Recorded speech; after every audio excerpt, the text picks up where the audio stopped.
السلام عليكم ورحمة الله وبركاته. السلام عليكم.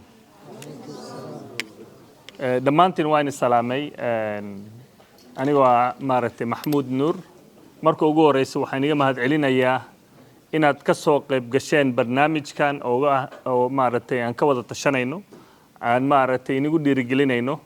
أتكفى إذا سنكرتان فرصتها قالي سنة كهذا بلاوانيو حقيقي ولكن أحمد مليار بوحكت قلي وصوص عدا أسيا مارتي مهمة ونددهن لها حسي شيء ما دام وقتي مارتي وقتي لو قلت لقى مادين واسكب بلاوانينا أحمد مارتي سي ديرادنا أسيا مارتي نجعوينه فرصتها كهلا إنه حملنا قفل بمارتي ورقة جارة والباقي مركز السوق قلي وكسوق قاتي برنامج كان حنقونا يا غيب بدن بان كتابنا qaybta ugu horeysa waxa way yaa iibsan kara guri shuruudooyinka laga rabo maaragtay waa maxay sidee baad uga faa'iideysan kartaa fursadaha hadda miiska inoo saaran taasaytana waxay noo fududeynaysaa insha Allah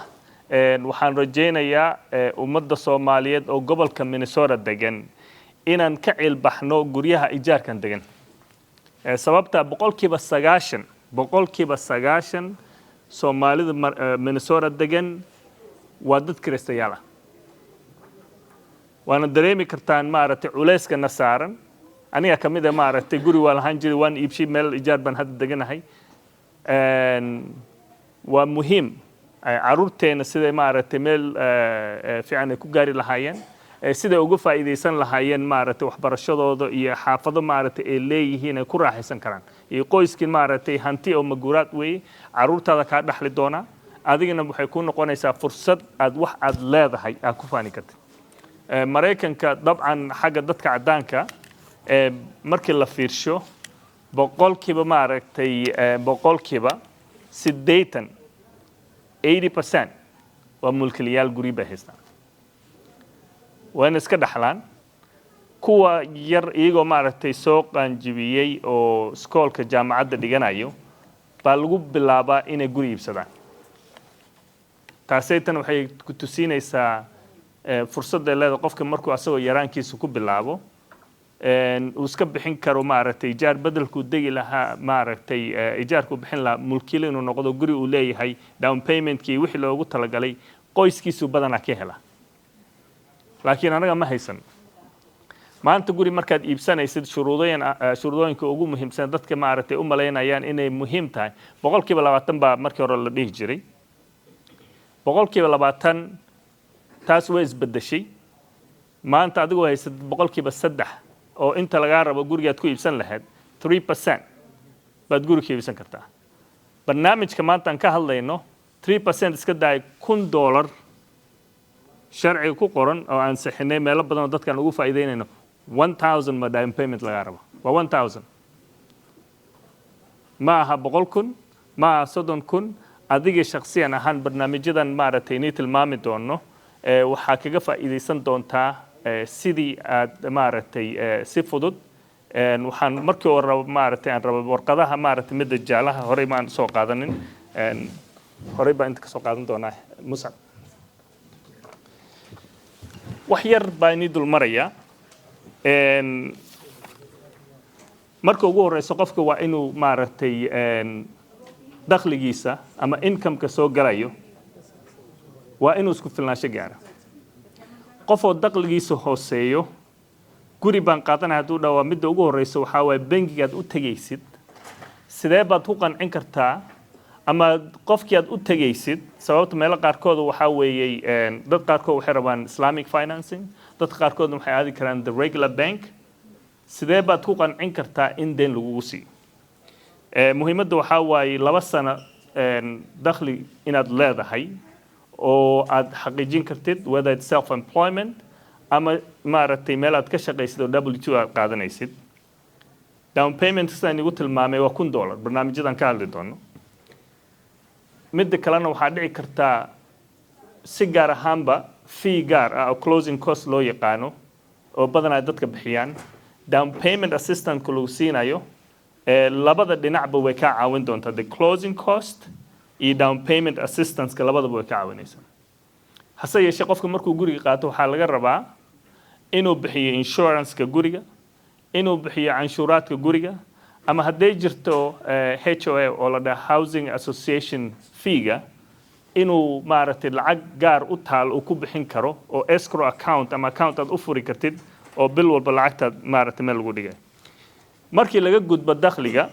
waxaa la fiirinayaa credit score maraykanka waad garanaysaan qof walba wuxuu leeyahay score oo gaar ah oo loo xisaabiyo qof oo haysta 400 credit score guri ma qaadan kara waa may qofkii maaragtay waa inuu maaragtay dib u soo qaadaa ama uu uga faa'iidaystaa barnaamijyada kala duwan sidii qofkaas lagu caawin lahaa ee credit scorekiisa kor loogu soo qaadi lahaa waxyaabo badan oo maaragtay loogu talagalay counselors aan haysanaa oo qofkii shakhsiga ka caawin karo anigoo shakhsiyan ahaan waxaan ahay counselor bad maanta waxaan ka hadlaynaa barnaamijka iibsiga guriga muhiimadda ay leedahay waa inaad u tagtaa workshopka loogu talagalay home ownership workshopkaas wuxuu kaa caawinayaa nidaamkii aad guri ku iibsan lahayd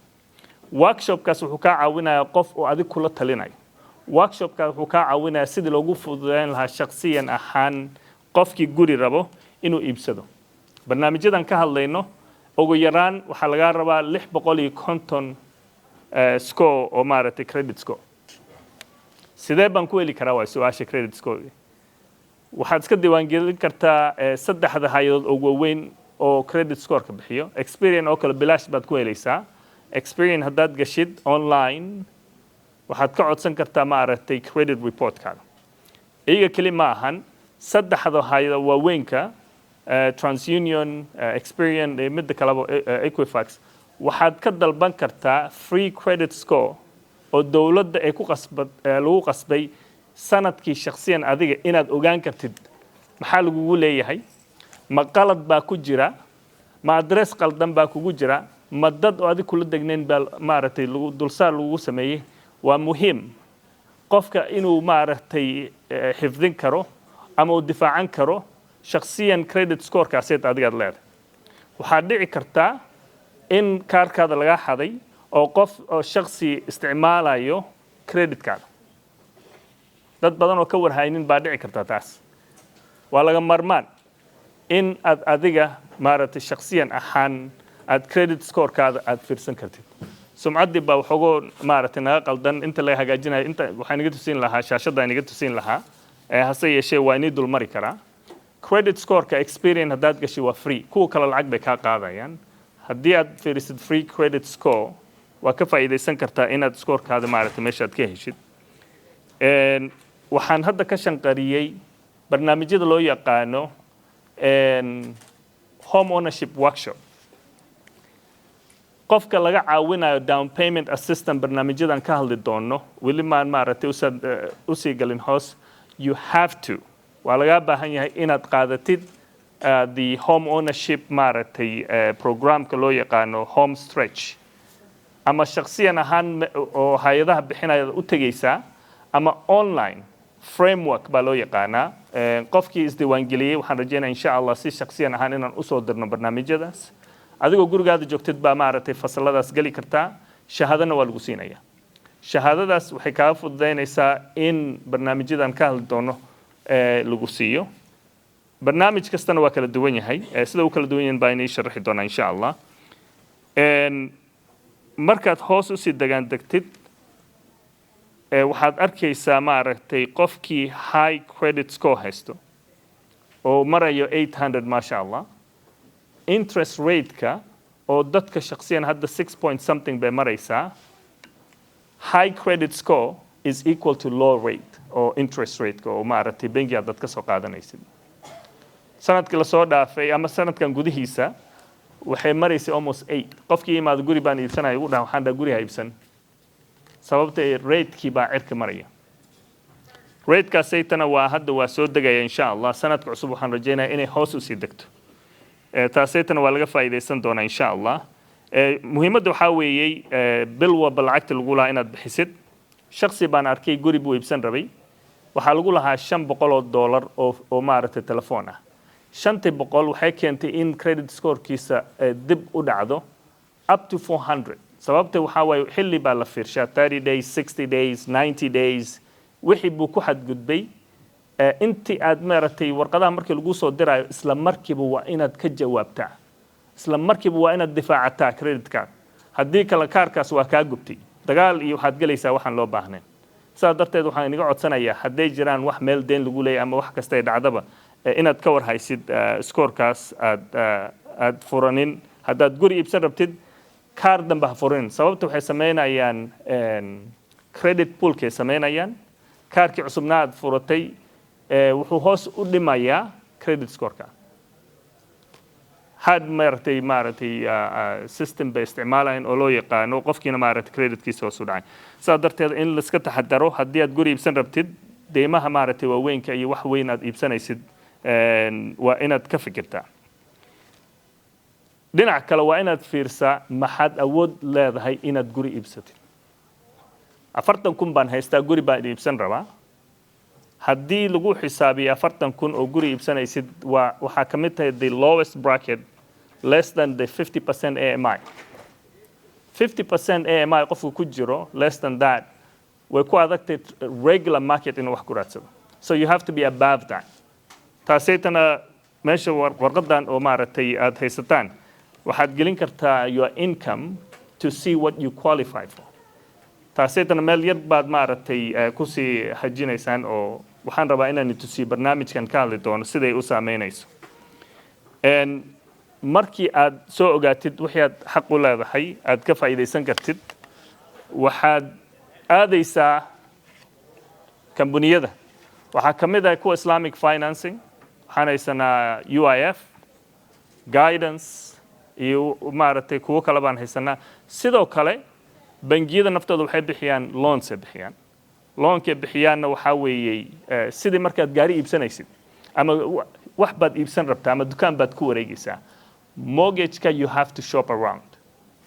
kuma degdegaysid inaad hal meel soo heshay aad ku degdegtid sababtu waxay kuu fududaynaysaa linkiga hoosta meesha ku qoran guidance waxay ku siinaysaa sababta hantida ugu weyneed ama dhaqaalaha ugu badan oo qarash aad ku galaysid waa markaad guri iibsanaysid inaad ka fikirtid what is your interest maxaad kaga faa'iidi kartaa qofkaanayta maaragtay hidden rules iyo conditions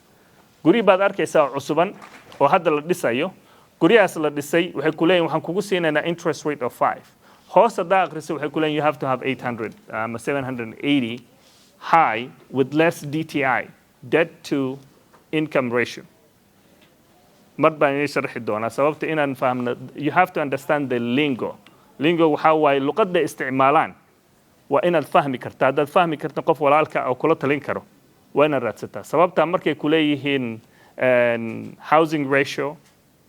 markay lagu oranayo maaragtay debt to income ratio waxyaalahaas oo dhan saameyn bay ku yeelanaysaa waa 36% baa la dhahaa housing ratio debt DTI taasaytana maaragtay badan anaga ma fiirino laakiin markii aad mortgage-ka qaadanaysid they look into all those issues luqadooda maaragtay inaan isticmaali karno waa laga maarmaan markaad ka gudubtid aad heshid hay-addii oo lacagta kaa shubileed ee warqad ku siiyaan ee ku oranayaan waad ku guulaysatay wixii dhan lagaa rabay shuruudooyinkii baad ku guulaysatay waxay ku siinayaan warqad oo approval ah ay ku oranayaan maanta waxaa lagu ogolaaday 500,000 500,000 baad guri ku raadsanaysaa muddo kooban bay ku siinayaan warqadaasayta lagu siiyey baa suuqa maaragtay guri ka raadsanaysaa intaadan sii raadinin xaafad kasta degmo kasta qayb walba oo gobolka Minnesota waxaa jira barnaamijyo kala duwan oo loo yaqaan down payment assistance tusaale ugu horeeyo magaalada haddaan joogno magaalada Bloomington waxay bixisaa $10,000 oo down payment assistance oo forgivable waa Bloomington waa magaalada gobolka ma aha tusaale waxaad aaday maaragtay US Bank waxay ku siinaysaa 18,000 oo down payment assistance oo gaar ah oo first time home buyer ereygaas meel baad ku qoranaysaa ereyga kalena waxaa waaye first generation home buyer labadaasayto markii dhinaca loo barbardhigo waa kala duwan yihiin sharaxaad dheeraan baa ka bixin doonaa markaan barnaamijka gobolka Minnesota ay soo ansixisay in diyaar ah si loogu faa'iideysan lahaa sidaa darteed qofka kula shaqeynayo oo realtor ku noqonayo ama qof aad garanaysid waa inuu ku raadshaa sida ugu faa'iideysan lahayd barnaamijyadaas Bloomington baa inay tilmaamay oo 10 kuna dayna haddaad ka iibsanaysid tusaale ahaan waxay ku siinayaan 110 kun 110kaas kun 20 kun waxa waaye deeq waaye 90,000 waa deferred loan kuma bixinaysid interest 90,000 kun waa down payment ahaan baad u isticmaali kartaa waana magaalada weyn waxay ka caawiyeen in aad heli kartid down payment anigoo ka hadlaya barnaamijyada gobolka ama degmooyinka bixinayaan hay'ado gaar waxay bixiyaan wax loo yaqaano land trust waxa weeye dhulkii guriga ku yaalay dhulkii waxa hay'ad baa iibinaysa oo waqf oo kala weey iyaga maaragtay kugu deeqaya dhulkaas guriga adiga iskale wixii ka sareeyay dhulka iyaga iskale bari kamaal marka iibinaysid shuruudooyin bay kugu xirayaan inaad ka iibisid qof oo dakhligiisa uu yar yahay inaad maaragtay marka iibinaysid iyaga ku soo celisid guriga laakiin adiga iskale ma iibin kartaa ha laakiin waa inaad iyaga ku soo celisaa ma iibin kartaa ha waa inaad ka iibisaa qof oo dakhligiisa maaragtay dakhligiisa aad u yar yahay sifo maaragtay continuous affordability inuu yeesho Hennepin North ama Hennepin West qaybta loo yaqaano ilaa 100 kun ku dhawaad bay ka shubayaan oo dhulkaas ay ku iibin karaan dhulka haddaan kuu sheegay dayna waxay ka mid tahay Hennepin West waxa maaragtay ka shubayaan 100 kun ama 90 kun oo land trust dhulkii waa lagala wareegay guriga adiga iibsanaysa taasaytana sharaxaad dheeraad baan ka sii bixin doonaa waxaan sugayaa walaalka intuu ka imaanayo intaadan guri iibsanin waa inaad ka fikirtaa maxaad iibsan kartaa which kind of a home waa inaad samaysataa checklist oo aad adiga ka fikiraysid nooca gurigaad u baahan tahay bari kamaal gurigaas ma degnaanaysaa imsaasan aad degnaan doontaa sababta qofkii markuu ka fikiro nidaamkii gurigaasaytu uu asaga degi lahaa meeshan waxaa ku qoran maaragtay warqadda had waa hay'ad oo dawliga ah oo federaaliga oo guidance-ka ay ku siinaysa markii hore waxaan ka shaqarinay mortgage-ka intaadan qaadanin 8 page waaye 8daas page walaal ka faa'iideyso akhriso sababta waxay ku guide garaynaysaa intaadan guri iibsanin adigoo oo maaragtay fahamsan oo systemkii ay ku shaqeeyaan tanayta kalena waxay ka caawinaysaa wish list waay wixii aad adiga damacsan tahay guri noocee waay haddii aad maaragtay baaritaan Google aad galaysid aad ka sii fiirinaysa erooyinka isticmaalayaan waa laga marmaan inta ugu muhiimsan baa inii sheegaya guri markaad iibsanaysid qof ku hagaad u baahan tahay oo sharciyan ahaana qof oo aqoonyaan ah oo shahaadada soo qaatay oo guri inuu ku raadsho sababta waxa weeye qofka guriga ku raadinayo wuxuu fahamsan yahay meelaha guriyaha laga helo wuxuu fahamsan yahay shuruudooyinkii sharciyada maaragtay ku salaysan maanta waxaan u joognaa Goodir Realty oo anigan maaragtay la shaqeynayo shakhsiyan ahaan taasaytana waa maaragtay cadeyntii meeshan ka socdo waa qofkii maaragtay waa inuu ka caawin karaa ee kugu xiri karaa down payment assistance tusaale warqadda oo purchase agreement oo aan ka hadli doono markii aad saxiixaysid shuruudooyin gaar baa lagu qoraa shuruudooyinkaas waxaa ka mid ah down payment assistance haddaad qaadanaysid waxaa laga rabaa at least 40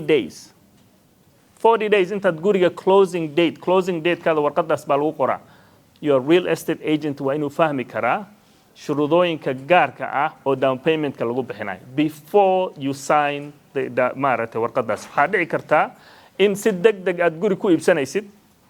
oo la dhahay waxaa ku iibsanaysaa guri 2 usbuuc ka bacdi 2 usbuuc ka bacdi waxay noqonaysaa mid oo maaragtay caqabad kugu noqonaysa adiga waad saxiixday warqadaas heshiis baad gashay heshiiskii waa ku qasbantay adigaa saxiixday heshiiska intaadan saxiixin heshiiskaasayto warqadda oo purchase agreement waa inaad ka fikirtaa what are the requirements sida hadda inigu tilmaamay almost all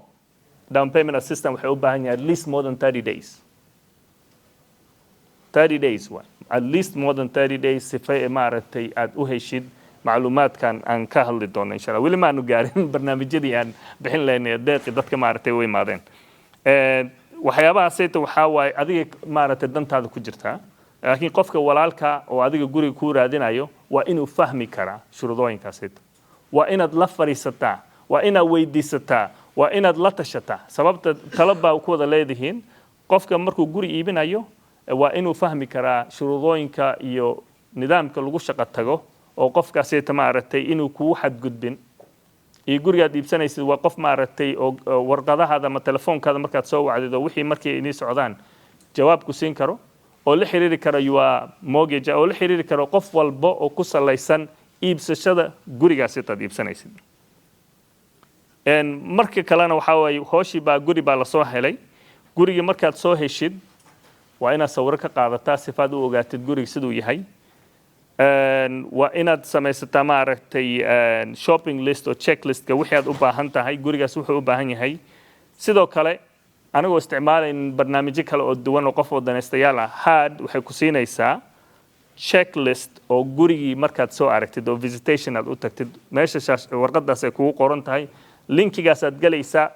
pagekaasaad fiirinaysaa shuruudooyinkeedana maaragtay waa kaalmo oo adigaad u baahantay maadaama first time home buyer tahay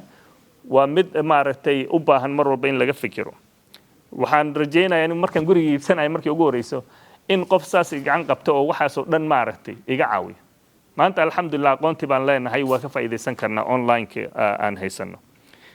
markii aad dhowr guriso kusoo warwareegtid go-aanka laguma degdego dhowr meelood baa lasoo fiirshaa xilliyada kala duwan baa meesha lasoo booqdaa habeenkii waa inaad fiirisaa sidai xaafadda way ka subaxii sababta guriga adaad degaysaa hal mar haddaad iibsatid beri ma dhahaysid waa ka baxaya sababta khasaare baa adaa ku jirtaa guriga intaadan iibsanin conditionskiisa everythingna maaragtay meesha ku yaalo commutekaada how long does it take from your home to your work iyo bulshadaba waan ogay qof walba wuxuu maaragtay rabaa inuu Minneapolis ku agdhawaado mar walba maaragtay laga maarmaan weeye waa inaad xisaabtami kartaa sababta meel fog haddaad ka iibsatid oo mar walbana u baahantay magaalada inaad timaadid markii horeba inaad ka fikirtaa sababta dantaada waxay ku jirtaa meesha adiga qoyskaada iyo dadkaada dhan ay degi karaan ee ku raaxaysan karaan ee hadhowtiyaysan ka fikirin maaragtay gaadiidkaasayta la qaadanayo oo maaragtay waddadaas aad saaran tahay maanta oo dhan waxaan deganahay waddan oo qabow badan oo barafkii sanadkan waxaan malaynayaa faataxada loo maray inuusan imaanin sanadkan waa naga tegey laakiin mar walba waxaa weeye waan ka fikiraa sababta dhalinyaro badan baan ku leenahay waddadaas ay soo korayaan ilaahay aan nagu badbaadiyo taasaytana waxaa loo baahan yahay inaad ka fikirtid markii aad soo dhammaysid aad wixii nidaamkii dhan aad soo sallaxday aad soo ogaatay gurigaad iibsanaysid midda ugu muhiimsan baa inii tilmaamaya waxaa saxiixaysaa purchase agreement waa heshiiskaasayta oo mid laga baxsan kara maaha si fudud ugama baxsan kartid heshiiskaas markaad galaysid badanaa dadka waxaan dhahnaa 1% at least 1% oo honest money oo lacag loo hormarinayo aad leeda guriga waa iibsanaya shuruudooyinka waxaa ka mid ah guriga markaad lacagtaas bixisid haddii aad ka baxdid lacagtaasayta waa kaa gubanaysaa hase yeeshee intaan la gaarin waa ina qodobo kala duwan oo meesha ku qoran qofkii maaragtay appraisalka waa laga maarmaan adiga gurigii baad soo heshay offer baad samaysay bangiga lacag bay kaa qaadayaan lacagta lagaa qaado waxay sameynayaan appraisal gurigan qiimaad ku iibsan rabtid ma qiimo u qalmi kara deen inay kuu siiyaan sababta qiimaha bangiga appraisalka adiga ma dirsanaysid fiiga adaa bixinaysaa hase yeeshee iyagaa sameynaya appraisalku waxaa tusaale guri baad qaadatay qofkii ilaa wuxuu ku dhahay 500,000 baan ku iibsanaya 500,000 bangiga waxay sameeyeen appraisal 400,000 bay imaatay waxaad ku qasban tahay the difference inaad adiga iska bixiso haddaad qaadanayso gurigaas hase yeeshee markii ay ku egtaa leedahay appraisalka gurigan waa ka soo bixi waa ka socon kartaa horey baad uga soconaysaa taasaytana waxaa waaye wax laga maarmaan ah markii oo appraisalka laga soo baxa gurigaad ku qanacdid waxaa la sameynaya inspectionka adaa raadsanaysaa dad badan oo aqoonyaan ah baa meesha ku jira dantaada ku jirta sababta guri markaad iibsanaysid dhaqaalo badan baa gelinaysaa qof aqoon u leh guriga waxaa dhici kartaa inuu sii dumayo guriga waxaa dhici kartaa inuu u baahan yahay roofka wax laga bedelo guriga wuxuu u baahan yahay in daaqadihii iyo meel walba in wax maaragtay laga sii bedelo markii lagu qiimeeyo wixii cilada ka soo baxay waxaa kula heshiin kartaa qofka ka iibinaya inuu meesha hagaajiyo sababta guri aad iibsatay qarash badan baa hadhowtina galaysaa waa mid adiga maaragtay culays kugu noqonayso culayskaas waa la iska sii fogeeyaa qofkii aad guri ka iibsanaysaa leedahay guriga intaas baad ku iibinaysaa intaana waa maaragtay qarashkii laga rabay in gurigaas lagu hagaajiyo taas waa ka maaragtay baxsan kartaa waa la tashanaysaa qofka realtaaga baa maaragtay negotiationkii wixii buu sameynaya inspectors adigaa baxsanaysaa adigaa raadsanaysaa dad badanna waa ku degdegaan waxay ka tilaabsadaan inspection guri cusuban ha noqdo waa midka ugu daranba guri cusuban waa mid u baahan sidii maaragtay baaritaankaas inspectionka aad sameyn lahayd sababtaas oran guriga waa cusuban cilad ma laha hase yeeshee guriga markuu cusuban yahay wuxuu leeyahay wax la dhaha warranty foundationka warrantyga waa 10 years daaqadihii iyo qalabkii wixii oo dhan waxay leeyihiin warrantygaas waxaa kaga faa'iidaysan kartaa markii inspection lagu soo sameeyo wixii cilada la arko foundationka hadduu maaragtay halaysan yahay gurigaas ka carar sababta waxaa waaye gurigii baa hadhowtay cilad weyn baa maaragtay aad la kulmaysaa guryaha hoos baa loo qodaa markii hoos loo qodana waxaa dhici kartaa meeshii aad iibsanaysid hadhowtay beri ka maalin qabow iyo waxyaalo badan iyo gurigii dhan ba maaragtay inuusan haysanin oo qarash badan hadhowtay aad kaa bixi doon taaseetan waa laga marmaan markii aad heshiiskii lasoo maray wixii dhan la diyaariyey waxaad samaysanaysaa wax loo yaqaano final walkthrough adigoo wixii soo martay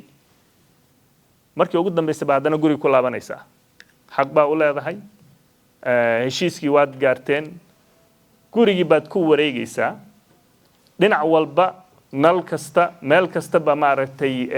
wixii cilad baad adiga raadinaysaa ciladaas waa waxyaalo yar oo adiga maaragtay shakhsiyan ahaan markii hore ku qornay inspection waxyaalo badan but at least walk through aad ku qanacdid guriga aad iibsanaysid markii aad soo dhamaysid furihii baad raadsanaysaa waa closingkii waxaa waaye title company baa la aadaya waxaa waaye wixii lagu heshiiyey baa dhaqaalihiina loo shubayaa gurigii furihii baa lagu wareejinayaa suuragal waxay noqon kartaa qofkii meesha degnaa inuu ku dhaha waqtigiisii gurigan sii degnaado furihiina ma aragtay waxaa lagu siinayaa xilli kale heshiis waaye wax kasta oo guri markaad iibsanaysid waa maaragtay purchase agreementkii wixii ku qornaa unbaa maaragtay ku shaqo tegaysaa markaasaytana furihii baa gacantaada ku qaadanaysaa waana kaga faa'iidaysanaysaa sumcadda waxaan malaynayaa waana diidda maanta waxyaalo badan baan la wadaagi lahayn sumcaddaasaan ka hadlayna dhib maaha hadda waxaan usii degaandegayaa barnaamijyada kala duwan oo dhaqaalaha loogu talagalay gobolka Minnesota hase yeeshee kuma qorno warqadaha haddaad haysataan badanaa sababtaa waa barnaamij cusub oo bilaabanayo xilliga spring barnaamijkan waxaa la dhahaa first generation first time home buyer macnaheedu muxuu yahay macnaheedu waxaa weeyey qof aan guri horey u iibsanin iyo waalidkiisa inay guri horey u iibsanin not only you waalidkaada iyo adiga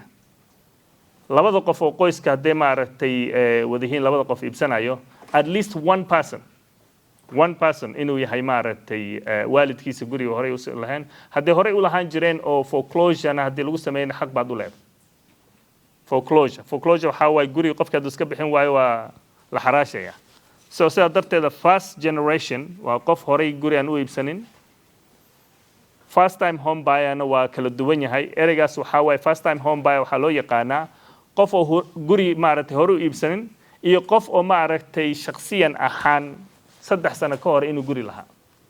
more than 3 years that's a first time home buyer hase yeeshee barnaamijkan haddan inii bilaabayo waa midka first generation ama jiilka ugu horeeyo oo guri iibsanayo iyo first time home buyer gobolka Minnesota waxay ku diyaarisay dhaqaala oo maaragtay oo grant ah $35,000 oo guriga qofka maaragtay first time home buyer first generation oo aan soo tilmaamay in laga dhigi karo lacagtaas uu guri ku iibsan karo $35,000 macnaheedu waxa weeye qofkan gurigii la siinayo lacagtaas waa cafis weeye lacagtaas waxay ka caawinaysaa maaragtay down payment down payment kaas Allah musta'an markii loo fiirsho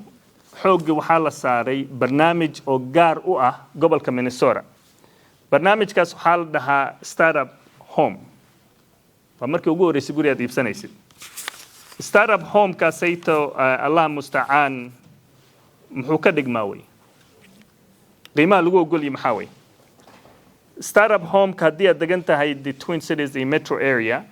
waa $515,000 waa $515,200 haddii aad guriga ka iibsanaysid metro area meelaha kale maaragtay ka baxsan 11 county metro area waxaa weeyey $472,000 hase yeeshee shakhsigii wuxuu xaq u leeyahay inuu iibsado 2 units hal guri ma ahan waa laba guri oo maaragtay town home waa duplex kaaseta dhinac kalena dad baad dejin kartaa qaybta kalena aad degaysaa dakhliga qofka maaragtay si gaar ahaan baan uga hadlaynaa laakiin waxaa lagu ogol yahay duplex hadduu yahay $659,550 duplex ku iibsan kartaa magaalooyin ka baxsan 11 county metro waxaa waaye $605,000 saa darteeda waxay ku xirantahay magaalada iyo maaragtay intii lagu ogolaaday intaas wixii ka maaragtay ka badan dhibkeeda leedahay barnaamijkan aan tilmaamayo oo maaragtay xisaabtaas aan tilmaamay xisaabta hadda lagu dhufanayo meel ku qoran dhahay housing ratio gobolka Minnesota shardiga waxay ugu dhigtay 28% of your gross income lacala waxaa qaadataa $3,000 ama iska dhe tusaale baan noo soo qaatay waxaa ku dhufanaysaa 28% not more than that haddii aad markii lacagtii lagaa shubo waxaan ka hadalnay down payment assistance $35,000 baa lagaa shubay and then there's also waxaa jirtaa $18,000 gobolka Minnesota oo si maaragtay deyn ahaan ah oo down payment waa deyn waxaa waaye 30 sano waa deyn haddaad ku qaadanaysid 30 sano ma bixinaysid lacagtaasayto waa ilaa 30 sano mana laha interest isku dar waa $53,000 gurigii tan stateka keliya anigoo ka hadlin kuwii kale oo aan soo tilmaamay stateka keliya haddii aad ka qaadanaysid $53,000 baa lagaa dhimayaa at least xisaab baad geli kartaa markaas $53,000 aan hadda soo tilmaamay gurigaad qaadanaysid markii lagaa shubo all the down payment Bloomington $10,000 bixiyaan US Bank $18,000 Wells Fargo Bank $15,000 hay'ado kala duwan wax kale bixiyaan waa inaad warwareegtaa oo soo raadisaa meesha lacagta laga heli lahaa haddii aad dhahdid maaragtay intaan helay waa igu filan tahay adigu ma ku taalaa hadhowti walaalka markuu ku imaado kuna meel kale baan wax ka helay ha oranin real estate qofkii ii jooga muxuu igu tilmaami waay waa adigina waa inaad indhaysaa oo weydiisaa oo raadsataa lacala maaragtay wixii isku soo duduub $100,000 ha noqoto lacagta gurigana waxaan ii tilmaamay waa $515 gurigaas $100,000 haddii laga dhaafo $400,000 baa kuu soo hartay $400,000 waxaa lagu xisaabinayaa wax la dhahaa housing ratio waa inuu yahay 28% calculatorka meesha ku qoran oo warqadan maaragtay ayna siiyey waad geli kartaan online haddaad gelisid maaragtay amountka waxaad ka saaraysaa deenta amountkaasayta maaragtay kuu soo bixinaya 28% ku tusinaya 28% miisku kuu soo saaraya intaad qaadan kartid haddii kalena waxaad samaynaysaa $1,000 baa ina dhahay markii hore soo maaha down payment jeebkaada wixii ku jiro dhan baad dhigaysaa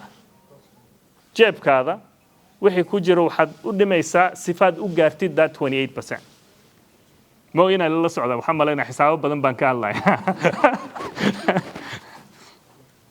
وين يقصوا علينا يا كوريجا قبل كمان الصورة ستارت اب أتقادنا يسد وشام بقول يشاني تبانكون وحلقات دم بقول كونو داون بيمنت ومالا بدن بعد صوج جفتي واسكود درستي 28% كي بوكو غاري واي 28% كي او ستيت كي شرط ugu dhigtay qofka la siinay 35,000 kii wixii maaratay shardi ay ka dhigeen waa the state programme badan baan ka hadli doonaa taas meel ku qoran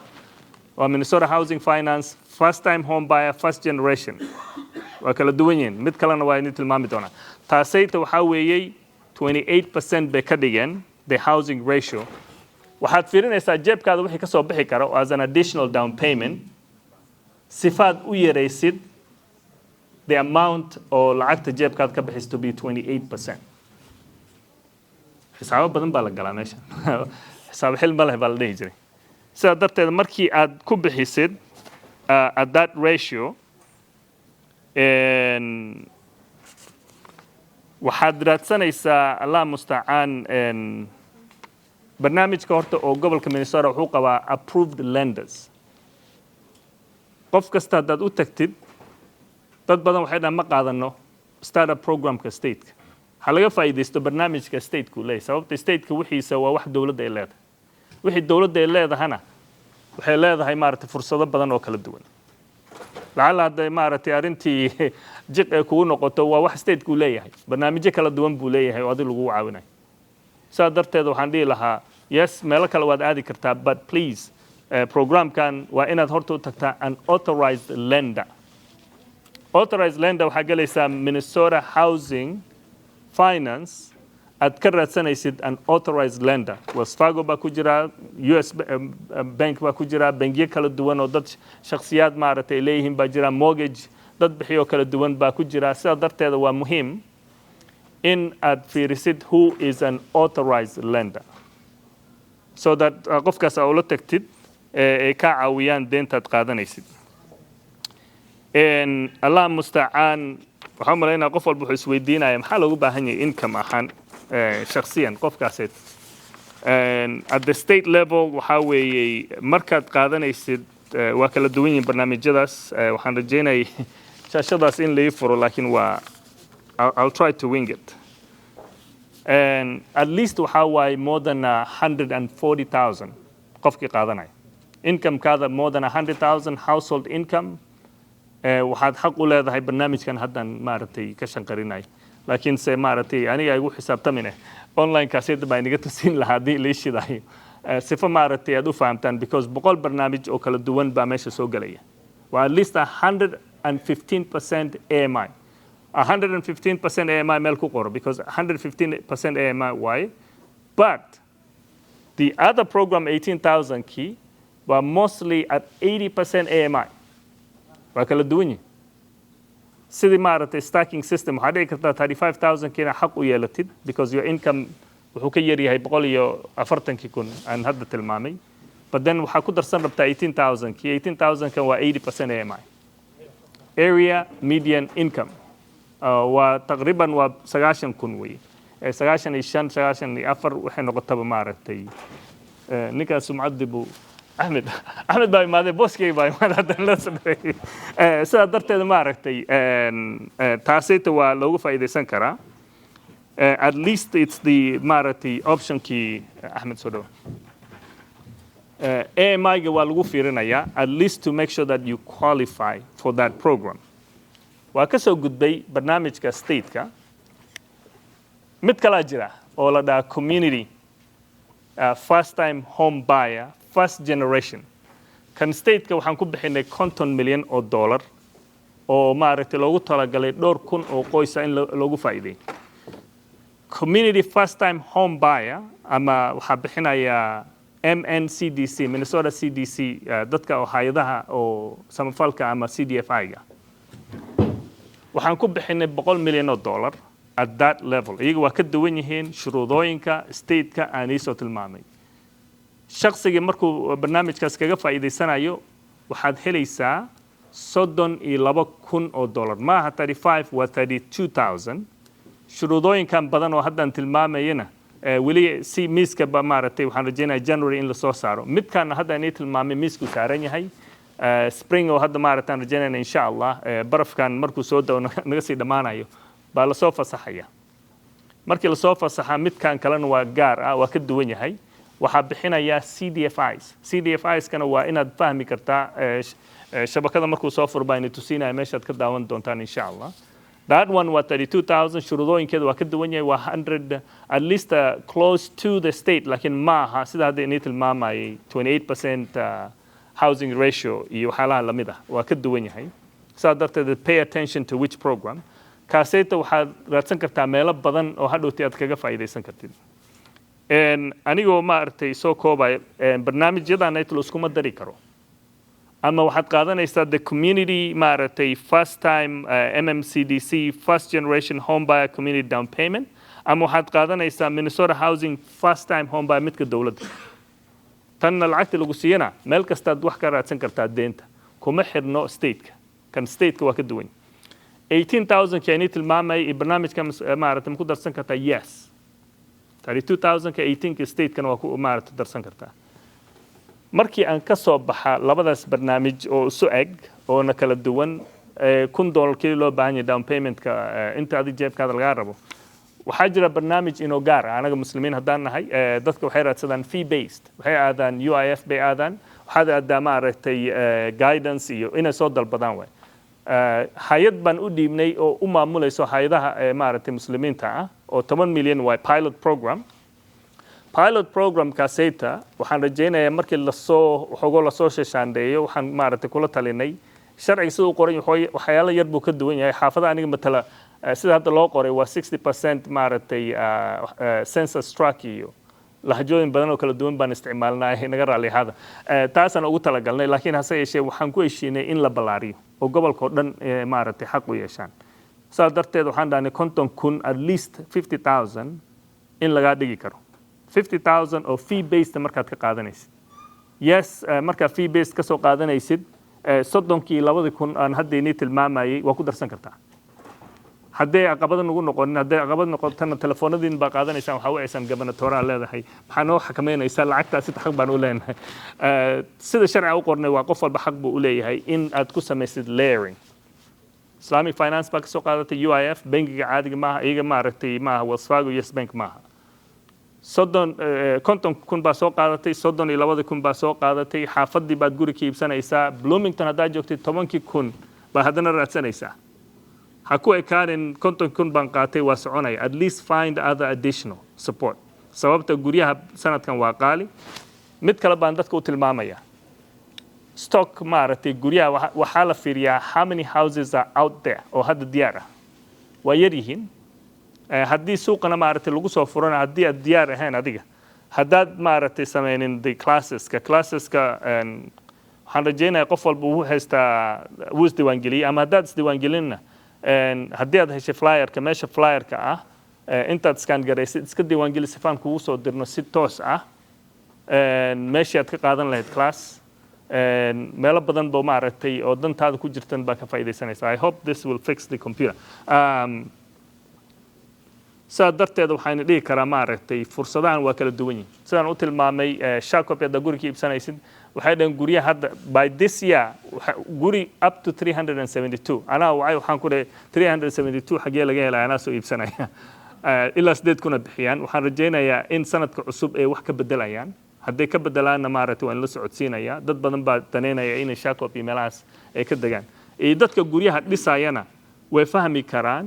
maaragtay shuruudooyinkan waxaan rajaynayaa inay soo dhimi doonaan guryaha sida qiimaha kuwa cusuban oo dadka waxay jecel yihiin guryo cusuban bay jecel yihiin meelaha fog baa laga dhisaa Rogers iyo meel walba baa la degay sidaa darteeda waxaa waaye waad ka faa'iidaysan kartaa including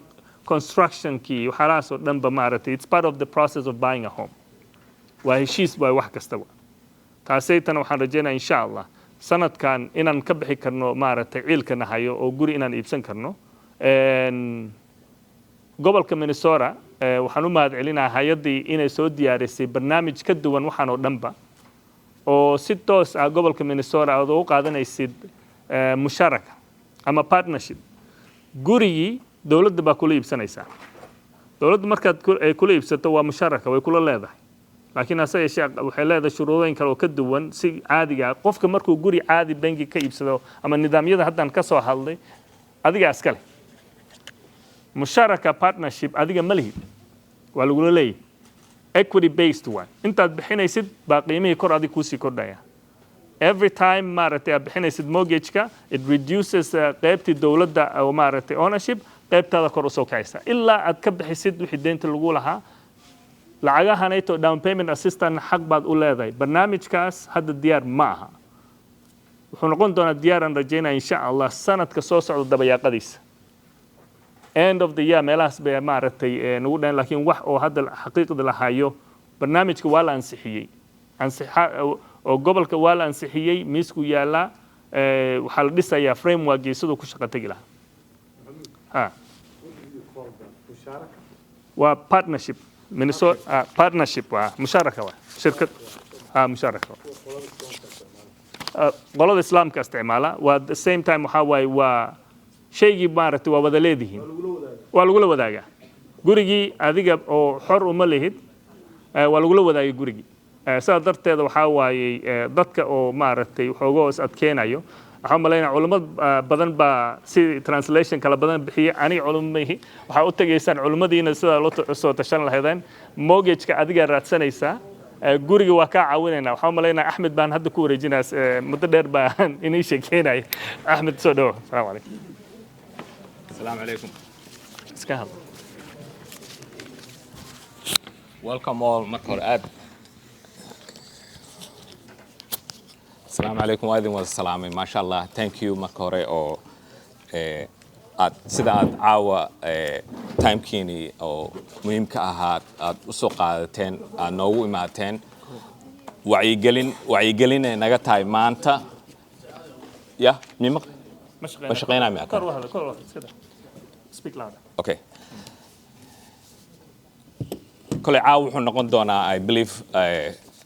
seminar كإيفنتي وقدم بي أو سنة 2023 وحن عاو ماشان أفردنا إنان إذن لفنا قينو وأن إذن فضلنا process كا home ownership كا home owner ونقول له freedom وقبح لها landlord كان إيو جورجان كجور كلو ده هاي إيو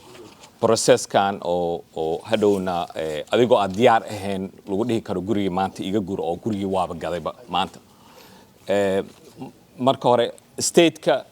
lacagahan uu bixinayo shuruudaha ka horeeyo waxa ka horeeyo inuu qofkii mortgage ready u noqdo waa inuu lender la hadlo lenderkaas uu qofkii incomekiisa eego creditkiisa eego ka bacdi uu dhaho qofkan approve intaas uu yahay then kabacdi the next step waxay noqonaysaa inuu qofkii class qaato oo home stretch classes la dhaho either online ka or in person qofkii ka qaadan karo then certificate baa lagu soo siinaa certificate kaasaad kabacdi waxaad ku dalbanaysaa lacagahan oo state-ka uu community-ga u diyaariyey lacago yar ma aha waxaan aad iskugu dayayna waa community-geena oo percentage-ka la dhaho maanta home ownership-ka 10% in the state inaan nahay oona waa ogtihiin community-gana everyday waxa waaye stadiyada dadka ay ka soo guurayaan qof walba wuxuu leeyahay Minnesota so marka hore waa fursad aad u weyn aan jecelnahay inaad kulligiin ka faa'iidaysatiin qofkana waqtiyaa jiro mar walba aad ready noqonaysa mar walba diyaar ma tiid aniga sheeko igu dhacday familkayga waxaa ka mid ah waxa igu qasbay guriga ugu horeeyay inaan gato anigoo apartment degan ayaa ninkii deganaa lower levelka oo veteran duq ah saq dhexe albaabka igu soo gargaraacay war waan jiifnaay maxaa dhacay wuxuu dhahay waa soo socotiin maanta dhan idinkama seexan ileen maskaxdiisa waa ninkan uu dream garaynaya ya war maxaa dhacay next in the morning office-kii aan tagay waxaan dhahay ninkan haliga qabto oo maalin walba habeenkii igu soo garaacay middle of the night muxuu yahay weela hadleen waxay dhaheen ninkan waa nin veteran ah wax badan u meesha deganaa wuu kaa horeeyey ma ka rari karno adiga inaad baxdid oo aad maybe apartment mid kale meel kale aan ku bedelno mana aysan haynin wax oo aniga i qanciyo saas daraadeed ayaa marka hore sheeko aniga igu dhacday ay tahay marka waan garanaynaa statekan alxamdulillah businessyo badan aan ku leenahay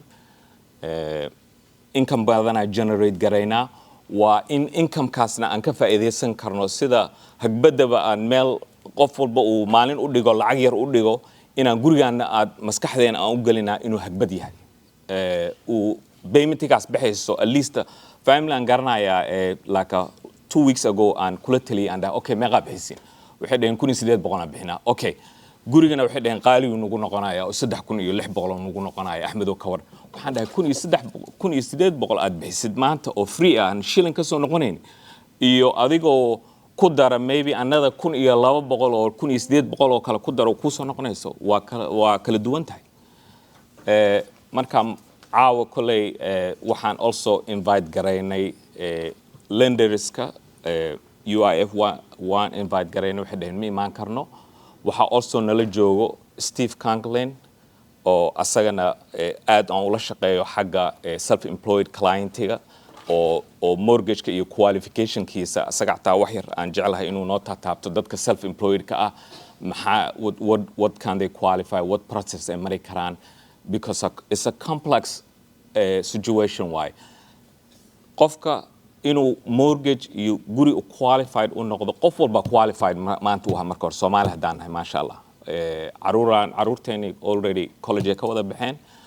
I believe every household has either one income or two income or three income hatta qofkii ka shaqeeyo Target qof kale ka shaqeeyo Kmart qof kale Amazon u shaqeeyo kaliya guri gadan karo Minnesota that's why stateada kale dadka inooga soo guuraan California iyo Virginia iyo dadkii degana aawe kulligood qof walba uu soo gadaa gurigiis intuu imaadaa iyo benefitka kale uu stateka uu aad u bixiyo marka insha Allah slide-kan wali waan sugaynaa inuu noo soo baxo oo si aan idinku kormaro stepska guryaha lagu gato also qofkii su'aal qaba in the meantime-na su'aalaha way furan yihiin waqtigan ugu yar gacantu taagi karaa si aan ugu wada jawaabno waxa kale aan rabay inaan aan ka hadlo sanadkii gabagabu taagan yahay waqtigii tax-iga la xareyn jiraa nagu soo beegan oo by January February qof walba uu xareynayo waan garanaynaa dadka self employed ka ilaa extension ay sameyn karaan ilaa October iyo September ay extension ay galin karaan laakiin lacagahan oo aan jecelnahay in February spring ay bilaawdaan inuu qof walba u sii diyaar garoobo uu saan u sheegay loan officer uu la fadhiisto uu incomekiisi budgetkiisi flyerkan hadaa qof walba uu soo qaatay insha Allah qof walba hope inuu haysto inuu qof walba income-ka iyo uu waa u dulmartaysan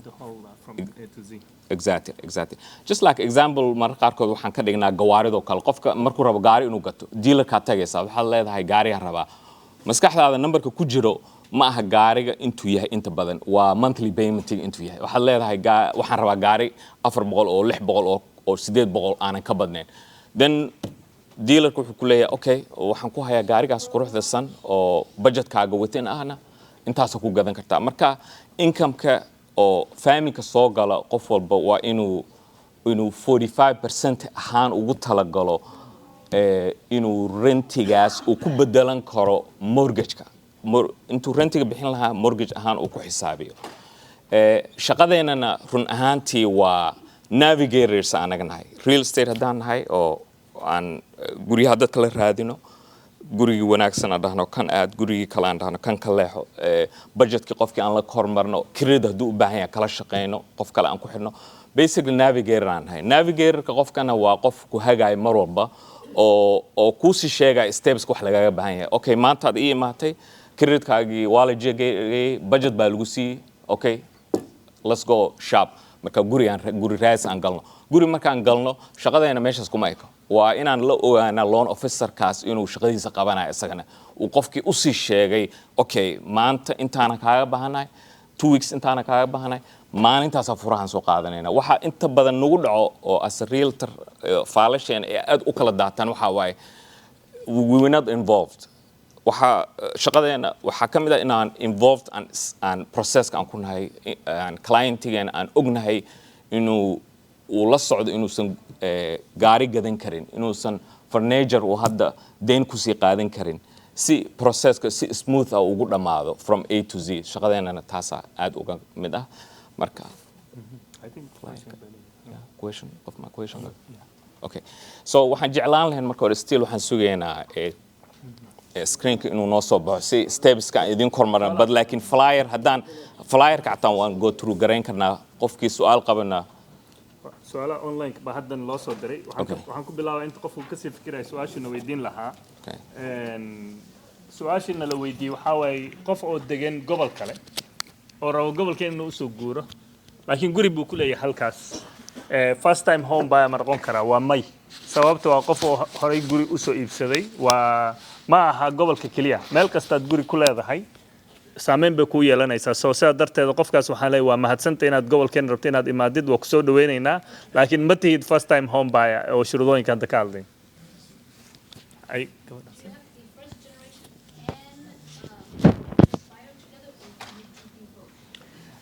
lacagaha kale ah first generation lacagta programkaas waa first generation oo ah waalidka iyo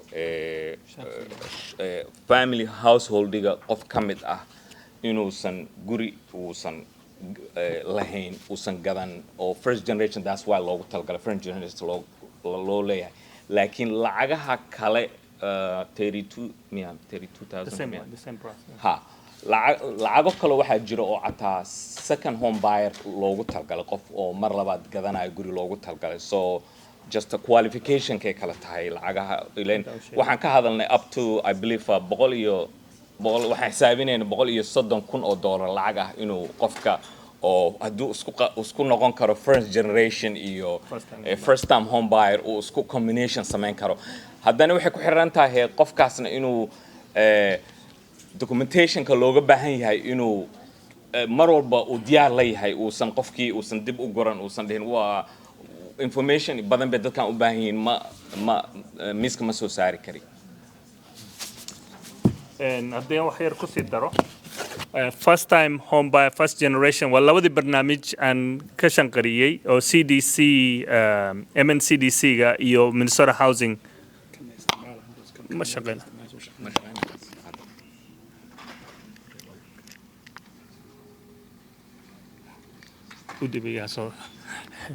sumcaddii wixii dhan baana diiday at least waxaa waaye technical issue baa maanta nagu dhahay naga raali ahaada laakiin waa sii hadli karnaa so first sumcaddii iyo maaragtay wixii dhan sumcadda nagama halaabin ninka saaxiibkii baa rabaa inuu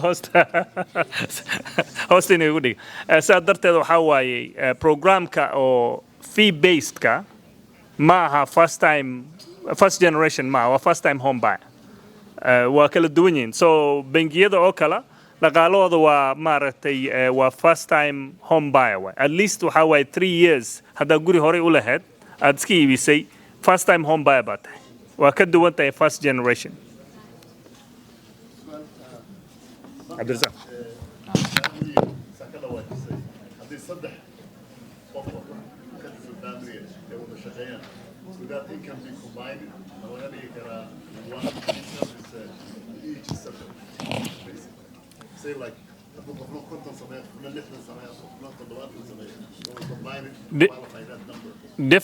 different program shuruudooyin gaar bay leeyihiin hase yeeshee waxaa weeyey kan waa TV markii shakhsi uu qaadanayo tusaale ahaan the fee basedka labadii qof oo maaragtay isqaba hadday maaragtay guri apply gareynaya shakhsiyan ahaan you the only borrower baa lagu xisaabinaya that's one example say u kala duwan yihiin barnaamijyada qaar waxay fiirinayaan who is accountable for being in the household sidaa darteed waxaa waaye waxyaalo badan baa isbedeli karaa depending on the program aad apply garaynaysid laakiin shakhsiyan ahaan family waxaad ka hadashay 3 iyo 4 iyo most probably qof iyo maaragtay qof iyo xaaskiisa maaragtay hadday yihiin tusaale ahaan one household income baan la xisaabinaya so you can buy as an individual taasayta adiga maaragtay bay ka caawin kartaa family inta kale oo degan they are not considered as part of the income they are not the borrowers waa adiga maaragtay head of household iyo familygaad ku apply garanaysaan but nevertheless fee based ka nii tilmaamaya it's not based on everybody in the household it's based on that individual borrower qofka lacagta deenta soo qaadanayo bay ku xirantay so sidaa darteed waxaan leeyahay pay attention to shuruudooyinka ku qoran waxaa dhici kartaa qayb inaad xaq u yeelatid qaybna aad xaq u yeelan liibaan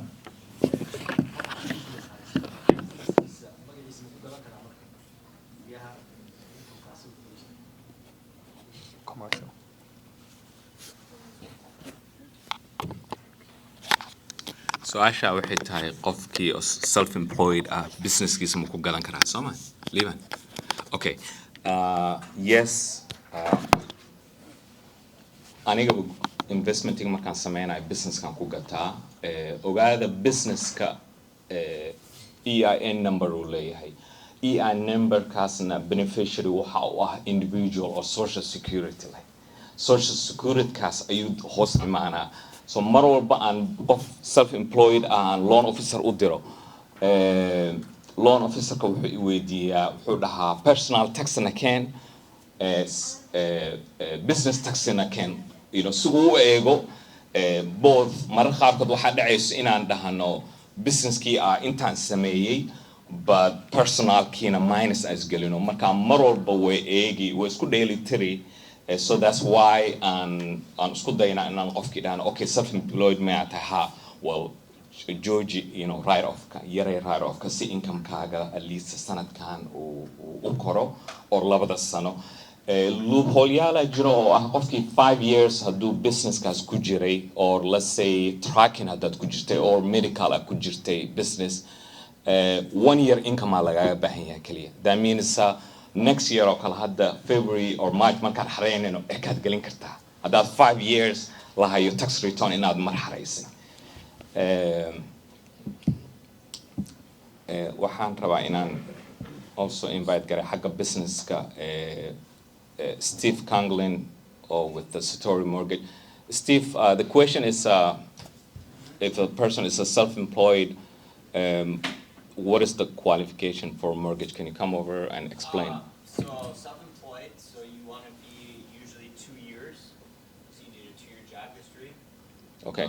If you've been employed in the same business longer than 5 years, then you might be able to use 1 year of tax returns. So if you had 2022 is less than 2023's, but you've been in business since 2017, you might be able to use one depending on the program. And then there's also alternative loans, which will use bank statements and profit and loss from CPAs and other things, but that comes usually with a 10% down program and a higher rate. Okay, also option kale noogu daray oo dadka self-employed wuxuu dhahay 5 years qofkii ka badan hadduu self-employed ahaa 1 year income ayaan xisaabin karnaa midda kale option kale waxaa jiro uu dhahay program kale oo bank statement la dhaho oo that means income-kii soo galay maba la eegaayo waxaad xaraysay so IRS anaga free aan kala noqonaynaa waxaa la eegayaa income-kii monthly kusoo galaya ayaa 12 loo qaybin then markaas waxaa lagu leeyahay monthly intaana income ku xisaabinay then of course why not down payment tigaagu minimum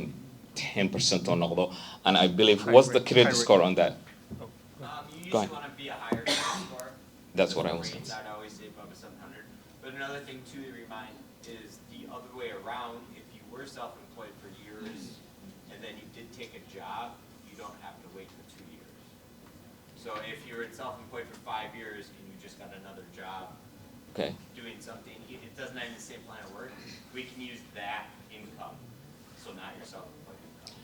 Okay.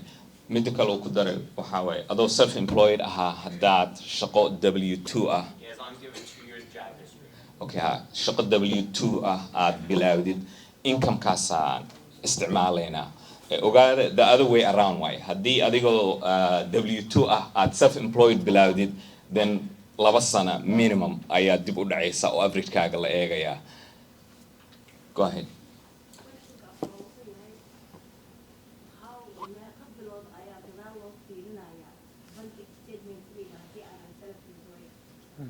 Good question. Okay.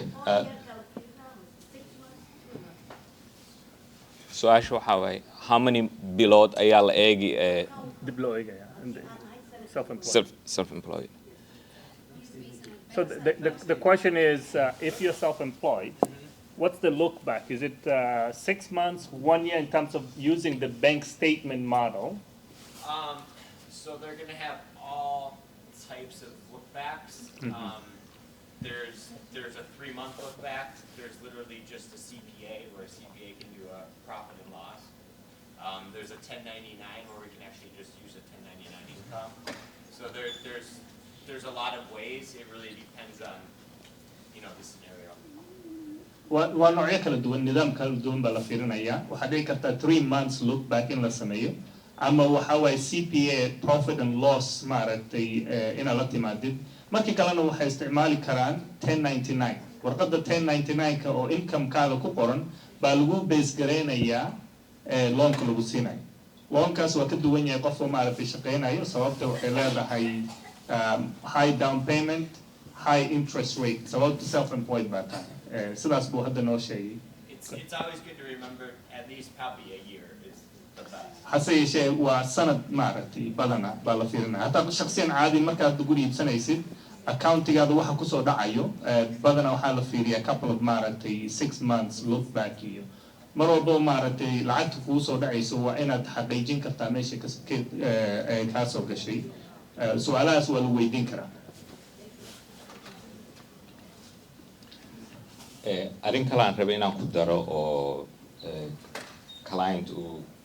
weydiiyey just recently oo very muhiim ah, midaas oo ah lacagahan oo stateka hadda uu available-ka ka dhigay. ogaada waxa ugu horeeya markay mortgage qualified ma tahay ku dhahaan oo aad bank statement in ay ku weydiiyaan, hadday ku arkaan lacag, aniga ahaan axmed ahaan percentage aan qabsadaa, waxaan dhahaa 30,000 iyo ka badan hadday account-kaaga ku arkaan way kugu adkeynayaan qualification-kaaga. ogow lacagahan mar walba aan ka hadaleyno aan leenahay up to 130,000 maybe qualified u tahay, haddii ay account-kaaga ku arkaan 40,000 oo 50,000 60,000 70,000 it would be difficult percentage ahaana way kugu yaraynayaan. marka taasna waa diyaar garowgeeda leedahay. barnaamijyada kala duwan, kuwa qaarkood way ku ogol yihiin higher asset oo income-ka meesha kugu jiro, qaarna maaragtay waxay ku siinayaan asset limit. kuwan hadda ka hadlayno asset limit lama saarin, laakiin hase yeeshee markaad qaadanaysid guriga waxaa lagu leeyahay up to 6 months of mortgage in accountigaada kusoo harto or 12,000. 18,000 kaa lagu siiyey, shardi bay maaragtay kaaga dhigayaan. so shuruudooyinka waa badan yihiin, laakiin meesha waxaan u fadhinaa inaan maaragtay garab kugu siino sifaad maaragtay qarkaada ugu dhicin, aan ku hagi karno, aad u fahmi kartid, aad ugu faa'iidaysan kartid, wixii qalab jiran aan maaragtay saxi kartid. su'aal hay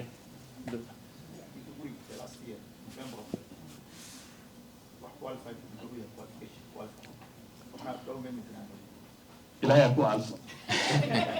guri waad iibsatay, ilaah ku barakeeyo gurigaasayta. beri ka maalin haddii aad high interest ku iibsatay, waxaad fiirin kartaa, sugi kartaa barnaamijyada refinancing oo aad iska helayn kartid rate-ka. taas waa mar walba ku furan tahay. taasaytunba maaragtay shuruudooyin badan ma jiro. refinancing waxay leedahay shuruudooyin gaar bay leedahay ka duwan guri markii la iibsanayo. sidaa darteed dadku waxaan kula taliyaa barnaamijyadan kale oo hadhowti soo gali doono. midkaan haddaan ka hadlay musharaka iyo waa first time home buyer badan loogu talagalay, laakiin meelo badan baa dhici karta inaad kaga faa'iidaystid rate-kaada hoos u soo dhimi kartid. qof aan su'aal hay. So quick question about you. I have a pilot program that I've done with you. My understanding mostly how I look at how the financing part, right? And so is what I've done that help you state to see like 100K got had in the time the Islamic part. That's a two completely different. programka oo la dhahaa fee based waxaa waaye waxaa bixiyaa hay-adaha maaragtay Islamic finance bixiyo waxaan rajeynayaa ilaa 50,000 inay bixin doonaan and yes magaaladan tusaalaha usoo qaatay Bloomington magaalo kasta barnaamij kala duwan bay leedahay 10,000 ay bixiyaan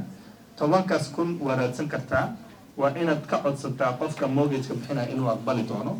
at the same time waxaan rajeynayaa the second state funding loogu talagalay MNCDC-ga oo community based first time home buyer first generation oo 32,000 inaad ku darsan kartid the same amount oo intii 50,000 lagu siiyey so yes there are different amounts UIF keli ma noqonaysaan u malaynaya hase yeeshee iyaga hadda maaragtay muujiyay inay dalban doonaan dhaqaalahaas ay ka qaybgali doonaan xag gadaal and then waa kusoo noqonaya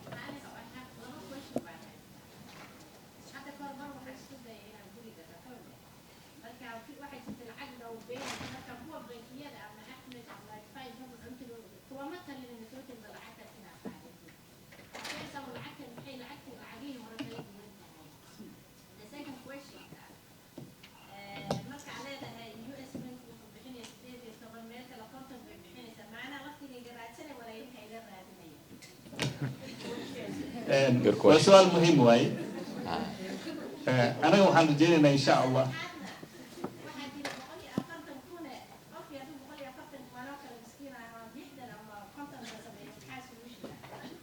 waa lagu soo dhaweynayaa qofka maaragtay waa up to maaha 140,000 income-kaada lagu fiirinaya intaad xaq u leedahay calculator-keeni siiyo ku qoran meesha baad fiirin kartaa how much you qualify for su-aasha ugu horeyso qofka ku caawinayo oo real estate-ka ah waa laga maarmaan inaad ka codsatid are there any down payments inuu maaragtay ku caawin karo sababta qofkan adigu ku gacan qabanaya especially markaad tahay first time home buyer waxaa u baahan tahay qof garab ku siinayo qof oo maaragtay ku raadin karo meeshii aad xaq u leedahay inaad ka faa'iidaysatid hadduu kaa diidana at least adiga meel kale sii dhindhayn kartaa ama lenderkii baad kala tashan kartaa saas darteed waa muhiim qofka kula shaqeynaya inuu fahmi karo oo ku caawin karo su-aashii labaadna waxay ahayd waa kolley markaad bangiga lacag ka raadsanaysid anaga talo baan ku siinaynaa ma nihin dadka lenderka waxaa nala joogaa Steve oo maaragtay oo lender ah qofkii shaksiga aniga realtor baan ahay Axmedna bangiyada islaamic baa ka hadlaysa UIF iyagana waxaa waaye lacagtay soo qaadanayaan waa inay ogol yihiin inay kaa caawiyaan down payment sababta waa markii aad iyaga ay kuusoo fasaxaan shuruudooyinkii loogu talagalay aad buuxin kartid haddii wax ka soo harto sababta 200 oo qoys unbaa ka faa'iidaysan kartaa 200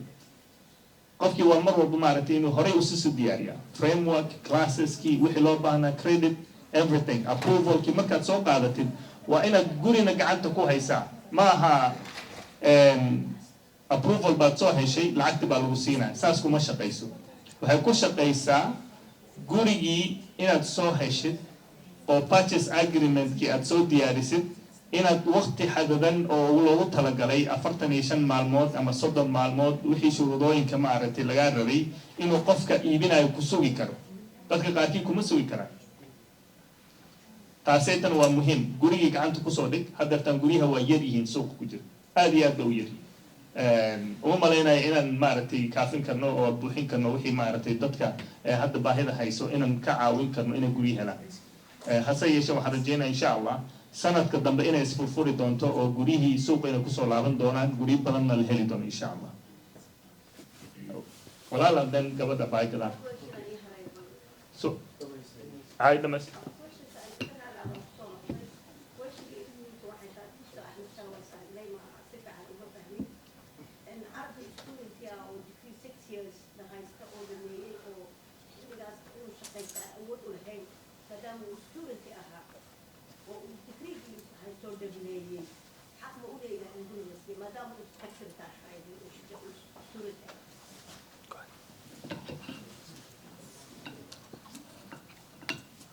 So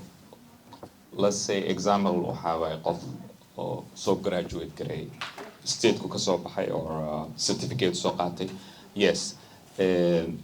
optionka qofkaas u furan waxaa waye inaan dibba loo eegin inuu soo shaqeeyey in kaleba hadduu certificate-ka furnish garayn karo uu dhaho aniga my bachelor degree ayaan graduate gareeyay waa kana degreegayga hada wasalaam hadduu shaqadaas uu hayo ayaa incomekeeda loo xisaabin then qofka incomekiisa iyo shuruudihii processka caadiga qofkii maray oo la leeyahay okay shaqo miyaad heshay xataa mararka qaarkood asoo aan bilaabin ayaa waxaa la leeyahay offer letter noo keen offer letter haddaa haysid oo aad ilan mararka qaarkood qofkii medical school dadka kasoo baxay aan garanaya isla markiiba jeg loon bilaabo waxaa la dhahaa okay you know next month or you know salary aad tahay 1 month ayaa bayjegaaga sugaysa just offer letter qofkaas loo baahan yahay in uu employer accept gareeyay uu negotiate gareeyay incomekiisa hadduu miiska soo saari karo midda kale aan hal mar inaan ku celi aan rabo su-aasha ugu muhiimsan I think waxaa waaye lacagahan laga hadlaayo sidee intee loo maray sideen ku helaynaa marka hore taasaa aad ugu muhiimsan aan mar labaad inaan ku celi aan rabaa walaalkay nuurna uu sheegay lacagahan ma aha wax individually as a home prospective home owner uu hadduu baxo asaga apply garayn karo maba aha marka hore aan isla ogaana taas lacagahan waa lacaga oo qofka loan officerkaaga inuu ka shaqeeyo ay tahay dadkana way gacano fudud yihiin dad waxaa jiro oo ku dhahay shaqo badan waayo hadda iyo documentiga inaan diro adiga haddana wax kale waa ogaada waa qualification kale waa laba qualification mortgage-kiina qualification baad u martay oo approval lagu siiyey lacagahana waa gooni qolo kale baa loo dirayaa oo qualificationkaaga incomekaaga wixii loo diraya oo jawaab laga sugayaa oo loan officerkan la rabo inuu ka jawaabo isla markiiba hadduusan ka jawaabin la dhahayo qofkan disqualified waay ya marka waxyaalo badan baa waagan waxaan garanayaa file baan ka shaqaynayay client oo aniga aan ogaa clientgan inuu qualified u yahay last minute ayaa waxaa la dhahay qofkii incomekiisii baa yar oo qualified umaha or maxaa dhacay ilan loan officerkia meesha wuxuu geliyey qofkan inuu rent bixiyo mortgage-na bixin doono bal fiir bal qalad ku sameeyey meeshii uu mortgage rentigii ka saari lahaa u dhihi lahaa qofkan hadduu guri gato rentigii meesha waa ka bixi oo ilan mortgage buu bixinaya taas buu geliyey marka ogaada qofka number one realtorka ku ah inuu qof ku dagaalamayo oo sharaftaada iyo sharaftiisa iyo interestigaagu hor marinayo number one uu ka dhigaayo oo jecelna inuu maanta kula shaqeeyo ma aanu sharxin barnaamijyada kala duwan laakiin waa badan yihiin sidaas darteed qofkii xaq u yeelan karaa qofkii guri hadduu kula degan yahay yes lama fiirinayo qarashka asaga ka baxayo cosign oo ku noqon kara laakiin qofkii hadduu maaragtay meel kala degan yahay waxaa la fiirinayaa qarashka asaga ku baxayo culeyskan labaad ma qaadi kara sababta culeys baa kusoo kordhaya qofkaas sure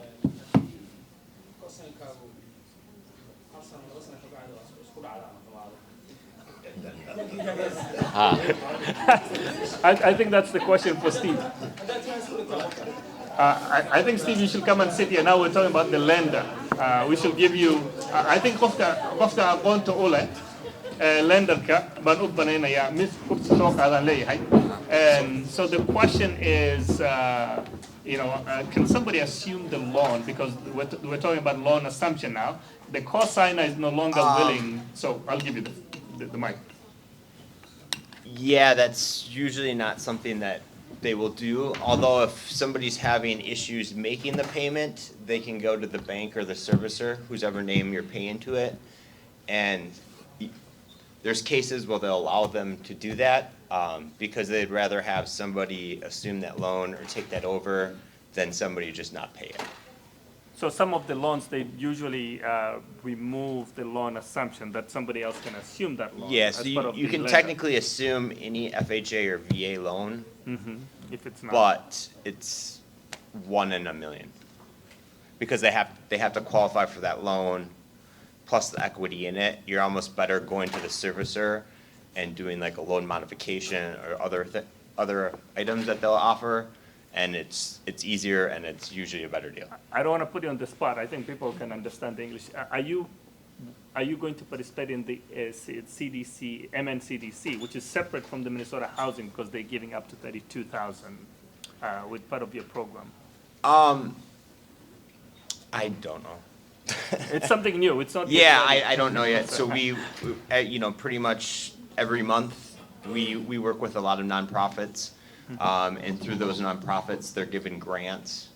Like the Family Fund, for instance, that we're doing a lot of is through Build Wealth. Yep. And that's 7-county area. Some of them are only cities. I know Woodbury's got a really good program. The 30,000? Seamless Park, yeah. So it just, you never know. So how many, if you're layering the down payment, how many? We closed How many of them you one, could put it together? we How- closed one on Friday that had 4 different. It Four was different. $70,000. Okay. It's a heart attack, but So we can do ujeedaan it. qof walba aqoon gaar buu leeyahay. Qof walba aqoontiis waa in loogu tagaa. Sababta qof aan aqoonti u lahayn inuu ka jawaabo su'aalahaas oo lenderka iyo qofka aqoonta u leh oo takhasus u leh shahaadada u leh baa la weydiin karaa. Haddaa guri iibsan rabtaana waan weydiin kartaa. Haddii su'aalo ku saabsan yihiin bangiga si baa maanta noo jeeya alxamdulillah. Koley waa ka faa'iidaysanaynaa qofkii su'aal qabo. Wixii su'aalahan soo gabagabeynaynaa. Su'aashii ugu dambaysaan u malaynayaa intaan soo gabagabayn. Haye.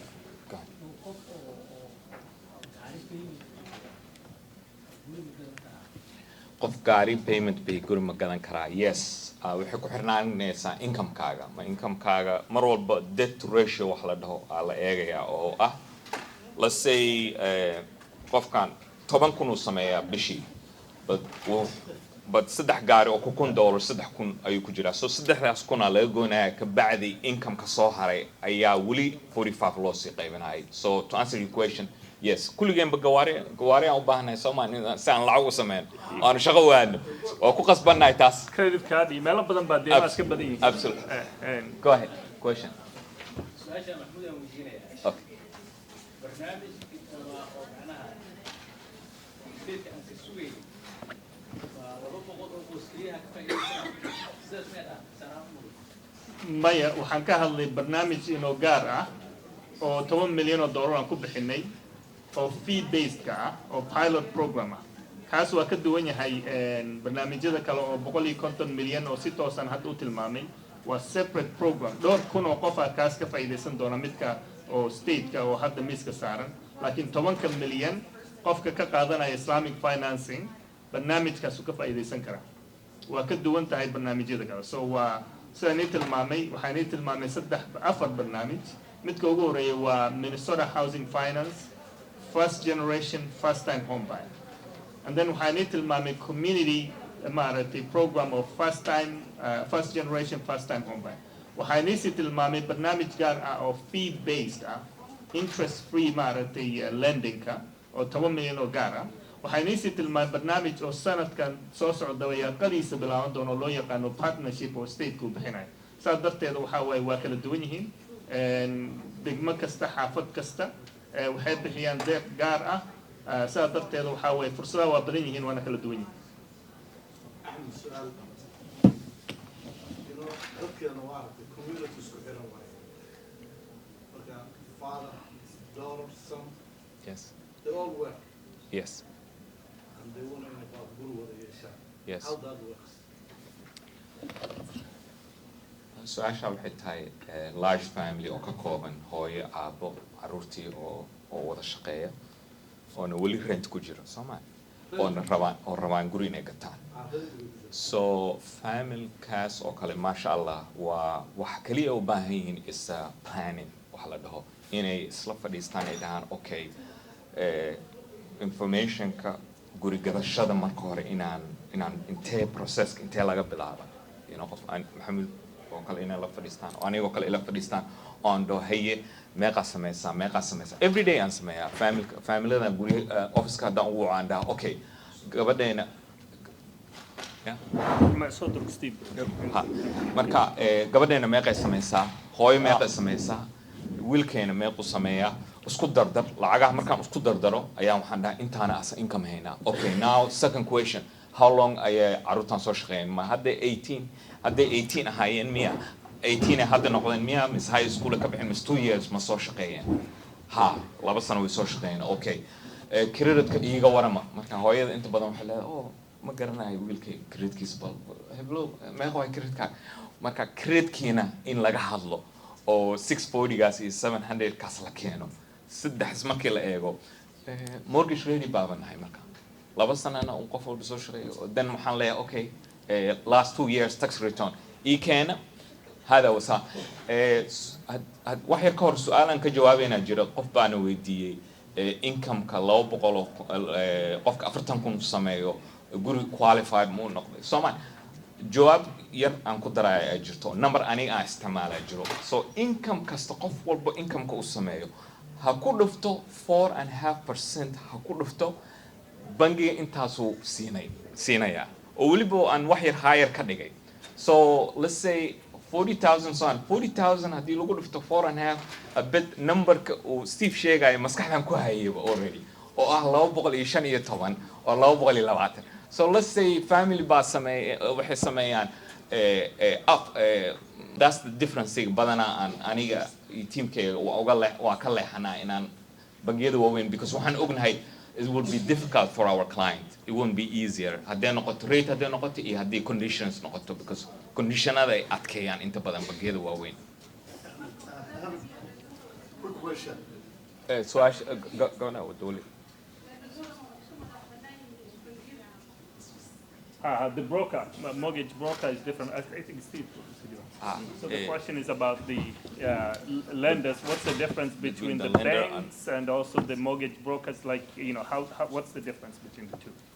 So a mortgage lender is only going to have one option,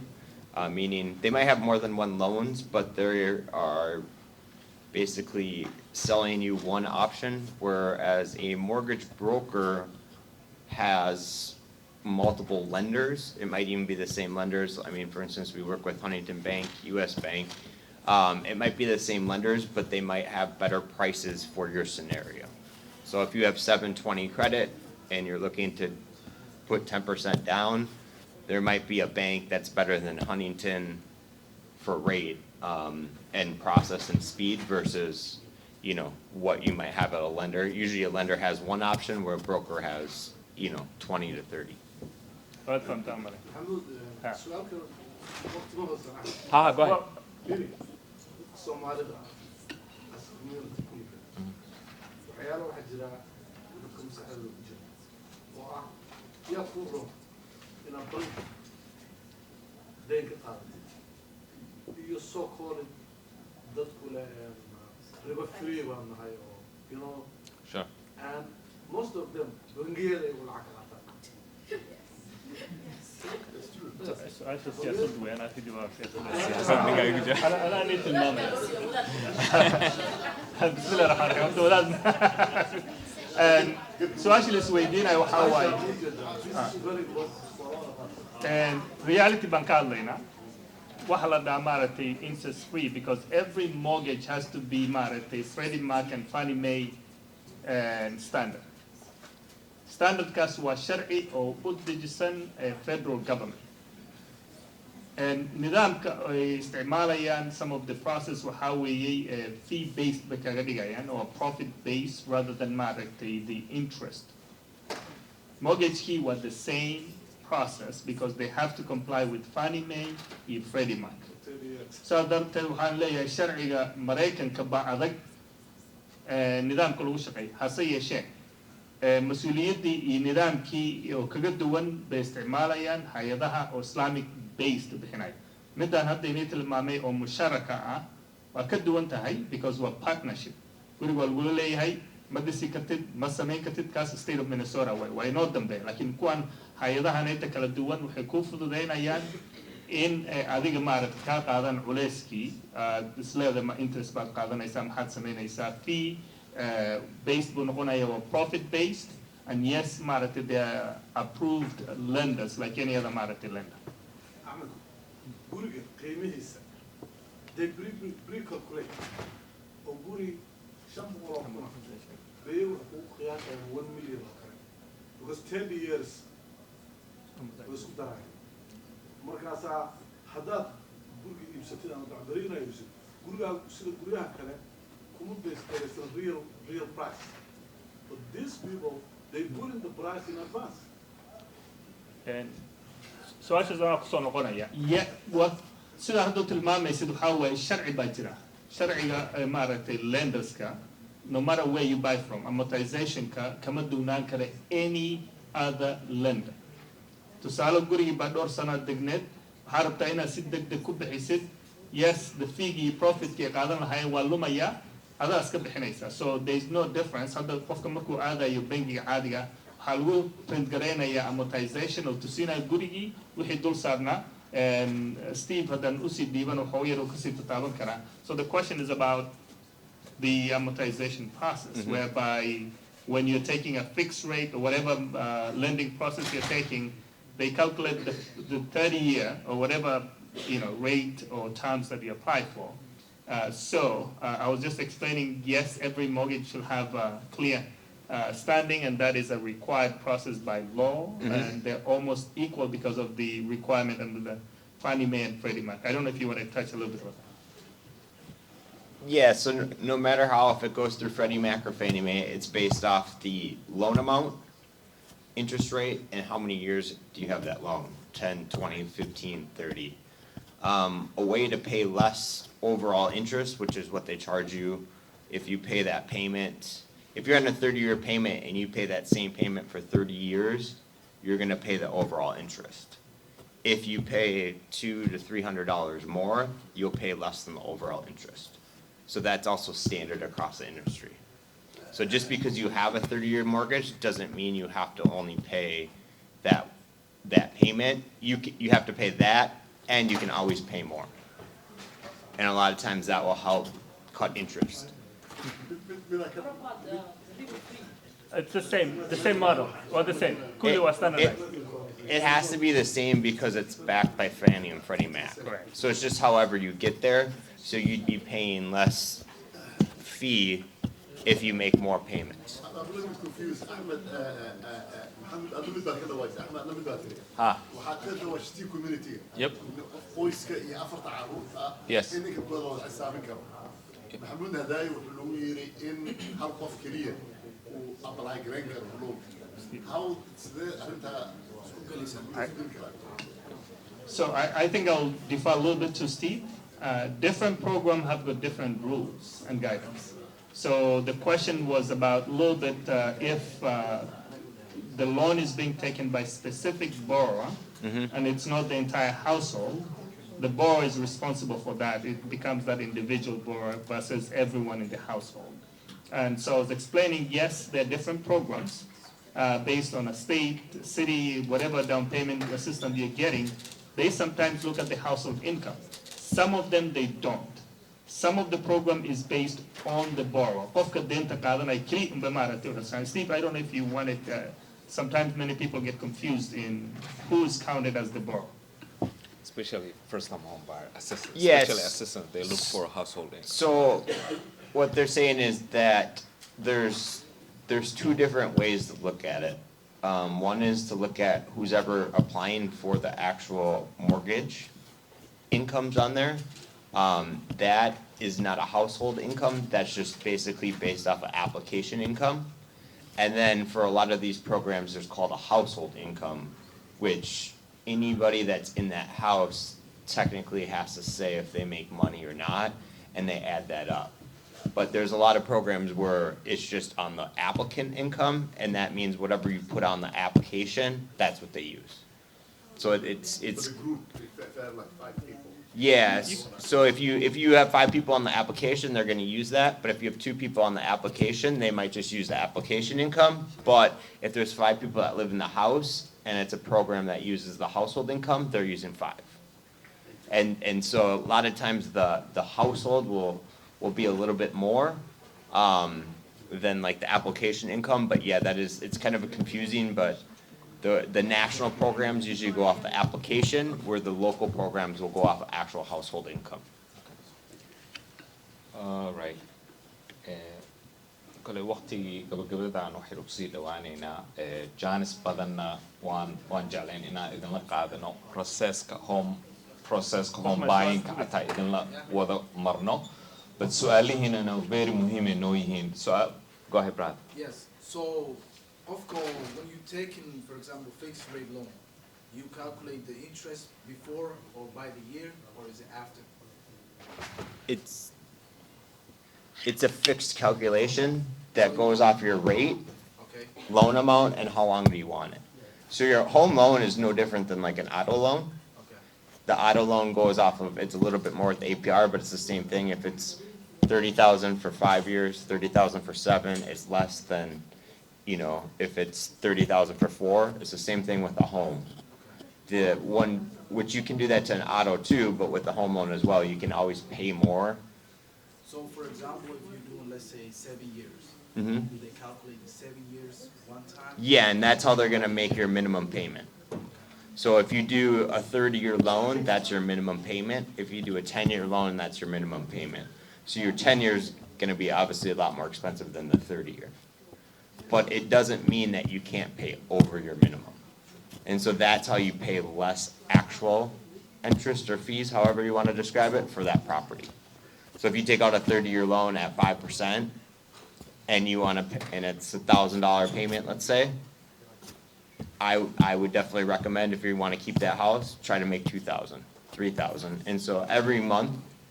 you'll actually be paying less and less interest or fees on that property. Alan gaar qofkii qabo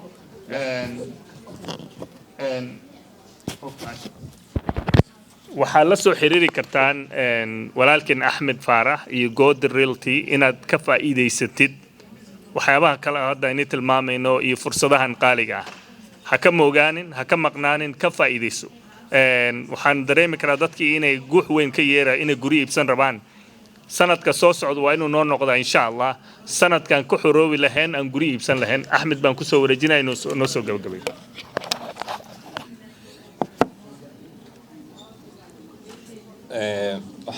waxaan jeclahay marka hore in qof walba renti baad bixisaa. renti mar walba haddaad renti bixinaysid oo aad og tahay 1 bedroomka rentiga aad ka bixinaysid lacagtaas exactly aad guri haddaad inaad ku gadan kartid, waxa kaliya kaa xigo waa information. adduunkana aniga always waxaan dhahaa ninka minitaanka degan oo $10 million ka guriga degan iyo qofka oo 300 oo 200 oo guriga aanan lahayn, kulligeen wada bini'aadan aan nahay. waxa kaliya noo dhaxeeya waa information. dadkeena qaarkood qofka bini'aadanka waxaa loo baahan yahay inuu egogiisa hoos u dhigo, uu qofka kale ka horeeyo oo informationka hayo inuu marka hore eego. qofkaas kaliyana inuu reliable ku noqonina uu dhaho qofkan backgroundkiisa muxuu yahay. dad badan hadda guryo laga gadaan aniga aan ogahay aan la socdo oo contract for deed looga gado oo aanan eegin warqadaha oo hadhowna ii imaado dhaw Axmed oo warqadihii waa kana waan saxiixay inta sidee uga baxa war maxay noogu imaan weysid before marka hore waxaan iska soo jeegaraysay. qof haddaad raacdid wax saxiix hadduu ku dhaho hadhowna lagu dhaho maba ka bixi kartid lacagtan aad bixisay. waa dhaweeda qola ay imaadeen waxay dhaheen 120,000 oo fee aan nagala qaaday. war $5,000 fee kaliya inaan leedan qaaday 120 oo maanan eegino waxaan qofkii waan taras garayna waan saxiino oo furihii baan soo qaaday. marka there's some misleading badan oo information ayaa jira.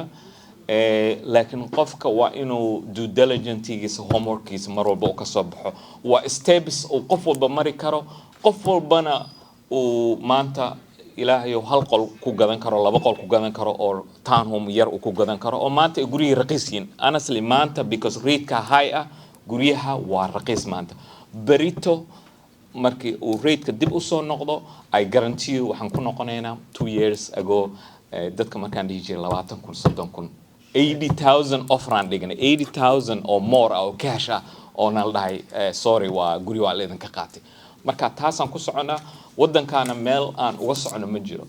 runta haddaan isku sheegno Afrikaan aadaynaa, guryaan soo dhisaynaa, Nairobi aan condo ka gadanaynaa, lacagtaa dhammaanaysa intaan taaganaa soo noqonaynaa, caafimaadaan usoo doonanaynaa, discipline inta usoo doonanaynaa wax yar markii xagga nagula soo buubuuqo. marka caruurteenana iska